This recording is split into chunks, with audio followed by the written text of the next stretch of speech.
Halo guys, assalamualaikum warahmatullahi wabarakatuh. Jumpa lagi bersama kami di Marola Channel. Guys, wow, ngeri.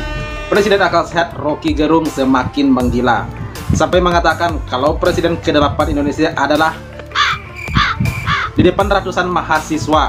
Sementara itu, ucapan para ulama yang menyebut ketegasan Presiden Cina Xi Jinping yang menyediakan 100 peti mati untuk para koruptor dan 1 untuk dirinya jika terbukti korupsi. Bahkan Indonesia pun juga sudah tergadai ke Cina demi pembangunan oleh pemerintah, kata para ulama ini. Nah, penasaran seperti apa kabarnya? Mari kita saksikan. Let's go. Saya tertarik dengan ungkapan Presiden Republik Rakyat Cina pada saat dilantik. Apa katanya? Berikan kepada saya 100 peti mati.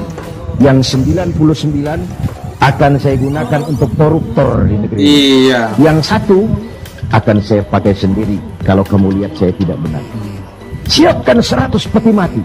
Yang 99 untuk para koruptor di negeri ini. Yang 1 akan saya pakai sendiri kalau kamu lihat saya tidak benar. Kira-kira pemerintah Indonesia berani nggak kayak gitu ya? Komunis mempunyai landasan moral yang begitu tinggi untuk memberantas korupsi, menciptakan pemerintah yang bersih dan berwibawa. Mengapa kita yang berpancasila, yang sila pertamanya ketuhanan yang Maha Esa, mengapa kita lalu setengah hati melembagakan pribadi, kepentingan golongan paling tinggi, tapi tidak menyentuh kepentingan rakyat banyak? Satu hal yang patut kita renungkan. Sekarang saya tidak ragu-ragu mengatakan Presiden ke-8 kita adalah bajingan tolol. Gila, waduh. Anda bayangkan psikologi kita. Ngeri. Di situ ada Prabowo, di situ ada Putra Wakanda. Apa Anda nggak mules setiap hari? Anda pasti mules. Saya mau terangkan itu sebagai problem. Jangan kamu mules, bisa mencret itu. Ada rasa nausea, orang Prancis bilang, rasa mual secara psikologis. Karena Anda tahu genealogi, asal usul, asbabun nusul dari peristiwa pemilihan presiden kemarin. Fakta-fakta ini saya mau terangkan pada saudara. Karena seringkali kita dihipnosis untuk menerima seolah-olah kita nggak mampu untuk mengucapkan kritik. Ya. Sama seperti kasus saya. Sampai sekarang di Bareskrim ada 37 kasus saya dilaporin. 37 kasus Rocky Gerung, wow. Jadi saya senang diundang oleh Unipma karena di sini saya jadi narasumber sebelum saya jadi narapidana.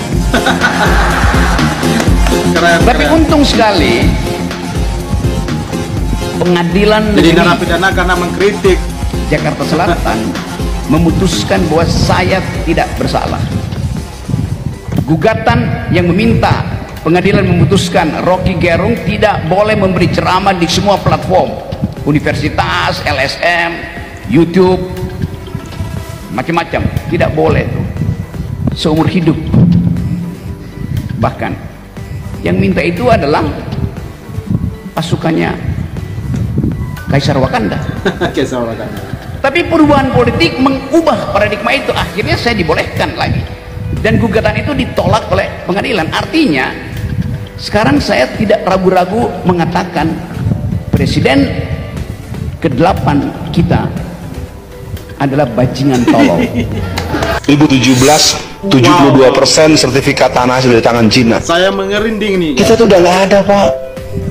Pertemuan tanggal 27, 28, 29 kemarin di Cina, Jokowi mengatakan kepada Xi Jinping, tolong buatkan detail program, tolong bangunkan. Coba kita punya negara, ibu kota negara kita minta tolong dibangunkan, dibangunin, dibuat bangunannya oleh presiden negara lain. Artinya udah selesai. Bukan saya memfitnah otak, pakai otak, punya otak nggak loh? Ini persoalan, makanya kan sampai bilang begitu Rocky Gerung kan? Iya. Bilang apa? Tolol ya? Iya benar. Baru sampai Rocky dibilang. Gerung aja bilang tolol, apalagi saya goblok kali ya. Ini infiltrasi sosialis internasional dan kebangunan PKI di berbagai partai. Muncul sekarang PSI. PSI itu dia sebenarnya boneka cantik. Ya, karena background di belakangnya itu para taipan 9 naga. Seminar-seminar tentang politik. mendatangkan profesor apapun selalu membahas partai Islam akan kalah. Kenapa para profesor-profesor, doktor, ahli politik selalu menyebut-nyebut kita akan kalah kalau ikut politik? Karena mereka dibayar untuk bikin makalah itu. Iya. Paham? Iya, betul. Yang masih memungkinkan kita berlanjut menjadi pemilik sah Republik ini adalah menangkan pemilu 2024. Kekuatan kita persatuan. Persatuan untuk tidak bersama, persatuan untuk bersama. Kita boleh berbeda, tapi kita tetap bersaudara. Negeri ini punya sejarah. Cina-Cina jangan sembarangan mengambil negeri kami. Kami pernah belajar perang gerilya dari Jenderal Sudirman. Jangan coba-coba jajah negeri ini. Kami pernah punya Pangeran Diponegoro sebagaimana diterangkan Ustadz Salim Afilah. Ya. Jadi negeri ini tidak akan pernah lepas ke tangan para penjajah selama kita tidak pernah ragu dengan pertolongan Allah. Iya. Gitu. Betul. Harus cemas. Kalau orang tidak cemas pada keadaan sekarang, dia tidak normal. Bahkan kalau Anda tidak putus asa terhadap keadaan Indonesia yang sekarang itu, Anda tidak punya akal sehat. Semua yang punya akal sehat mesti putus asa sekarang. Gitu loh. Jadi putus asa itu berpahala sekarang. Iya, putus asa berpahala. Karena dia punya cinta untuk saat yang ini ya. sungguh-sungguh. Ini bagaimana saya cintai kok begini kelakuannya. Maka dia putus asa. Dan saya tahu Anda kalau berputus asa tidak akan berhenti. Anda akan terus berjuang untuk melakukan sesuatu yang baru. Dan jadi rancangannya jangan besok, 5 tahun lagi, enggak. Rancangannya jauh. Iya. Dan Anda bisa kok cari-cari tempat yang tidak seperti sekarang. Anda bisa kok. Saya 62 tahun umurnya. Dan saya tidak pernah loh disentuh-sentuh oleh politik yang kayak begitu. Saya tidak pernah menagih APBN. Rakyat masih tidak karu-karuan nasibnya kok. Sepur muda. Pajak gak karu-karuan. Masa beli pesawat dengan uang rakyat? Mereka tidak mau. Artinya kita bisa kok hidup tanpa itu. Anda tahu Ma'iyahan siapa yang biayai? 22 tahun saya bikin forum itu di Jombang. Di Jogja berapa tahun? 17 tahun. Iya. Di Surabaya, di Jakarta 16 tahun. Semarang 16 tahun. Surabaya 8 tahun. Itu setiap bulan dan tidak ada yang mensponsori, tidak ada yang membiayai kecuali kita sendiri. Bisa kok kita hidup seperti itu. Dan Allah tidak, masa Tuhan nggak terharu? Ya mesake lah Gusti Allah mesti mesake sama kita. Dan insya Allah cita-cita kita tercapai kok. Cuman saya mohon ekstra sedikit. Mudah-mudahan Pak Kamal Firdaus, Pak Anir Rohim, saya, Pak Muzamil, oleh Allah diberi perkenan untuk ikut menyaksikan bangkitnya Nusantara. Iya. Gitu loh. Soalnya ini wis KTP abadi aku ini. PKS itu tak pernah sakit hati kepada Anies. Dan cinta PKS ke Anies itu kayaknya sampai kiamat itu nggak bakal berubah, Pak. Di mana Anies maju, rasa-rasanya sulit untuk PKS itu untuk berhadapan-hadapan dengan Anies. Oleh karena itu, kalau serius Nasdem mengusung Anies di Jakarta, saya yang 1000% yakin PKS juga akan menang. Kalau tadi ide liar Pak Presiden ini kan menangnya di Aceh dan Sumatera Barat. Tadi Bang Uco, Menteri Dalam Negeri juga udah keliling. Kalau itu justru turun kelas, Pak. Jangan di Sumbar dan Aceh. Ini jarang beritanya. Kalau Jakarta, ini kan gubernur Indonesia, Pak. Jadi apa yang terjadi di Jakarta ini langsung viral. Apa yang terjadi di Jakarta langsung ramai. Karena Jakarta sekalipun tak lagi jadi ibu kota, ini tetap akan jadi epicentrum. Ini akan terus jadi lokomotif dan pusat peradaban.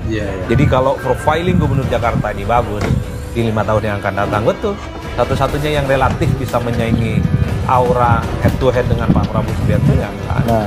Cuman kan problemnya apakah penguasa Pak Prabowo Subianto Gerindra happy kalau Anies maju lagi di Jakarta? Itu tentu yang menurut saya rumit untuk menjawabnya, Pak.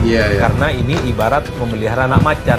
Jangan sampai macan ini membesar dan dia akan menjadi sesuatu yang besar yang justru akan melahap lawan-lawan politiknya di masa yang akan datang. Kalau saya bilang saya takut pada Ibu Mega, bukan saya takut karena saya hormat pada Ibu Mega. Lain posisinya tuh. Takut pada Tuhan, saya submisif, saya merendahkan diri pada Tuhan. Tapi kalau takut pada Presiden, apa alasannya? Satu-satunya alasan adalah beliau bengis, beliau tega. Yang takut sama Presiden siapa? Kita kan dalam konteks ini ya kita bicara. Iya, saya dalam data itu. Ya kenapa Anda mesti tanya sesuatu yang tidak bisa ucapkan? Pada siapa? Saya bilang kalau takut pada Presiden Putin misalnya.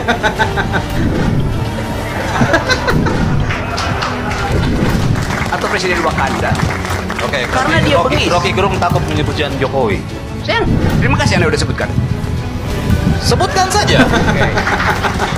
Itu pertanda bahwa saya masuk di dalam satu konsekuensi. Anda tidak punya kemampuan untuk mengedit bahasa. Iya, oke, mantap, keren. No Rocky, no party. Itulah yang menjadi ucapan oleh para netizen ya. Memang benar ya, Rocky Gerung itu tidak pernah takut apapun yang dia ucapkan, karena beliau berbicara, mengkritik itu berdasarkan akademis begitu ya. Bahkan tadi beliau juga mengatakan sudah lebih dari 30 kasus beliau ada di Mabes Polri, itu semuanya ditolak semua. Semuanya ditolak karena tidak terbukti Rocky Gerung melakukan apa yang namanya tindakan hukum di situ ya. Nah, makanya beliau sampai saat ini semakin keras dan semakin menggila untuk menyuarakan kebenaran dan terus melawan kecurangan serta kejahatan yang ada di Indonesia ini. Nah, guys, gimana pendapatnya tentang video ini? Tolong sampaikan di kolom komentar. Dan sampai jumpa lagi di video berikutnya. Thank you. Thanks for watching.